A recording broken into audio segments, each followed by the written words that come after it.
শোণিতপুৰ জিলাখনত দৈনিক বৃদ্ধি পাইছে চোৰৰ উপদ্ৰৱ।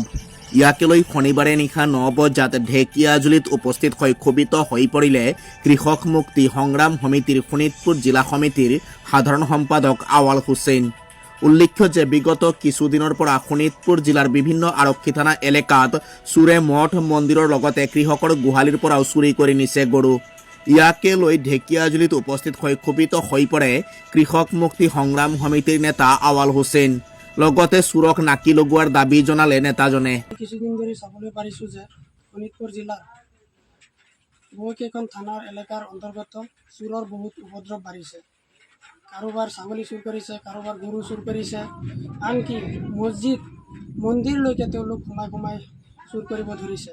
গতিকে আমি কৃষক মুক্তি সংগ্ৰাম সমিতি শোণিতপুৰ জিলা সমিতিৰ তৰফৰ পৰা আমাৰ শোণিতপুৰ জিলা আৰক্ষী অধীক্ষক মহোদয়ক দাবী উত্থাপন কৰিছোঁ যে নিৰাপত্তা বাহিনী আৰু কটকটীয়া কৰিব লাগে, যাতে মছজিদ মন্দিৰসমূহ বা আনকি জনতাই যাতে নিৰাপত্তাত থাকিব পাৰে, তাৰ বাবে এই ব্যৱস্থা অতি সোনকালে গ্ৰহণ কৰক আৰক্ষী অধীক্ষক মহোদয়ে।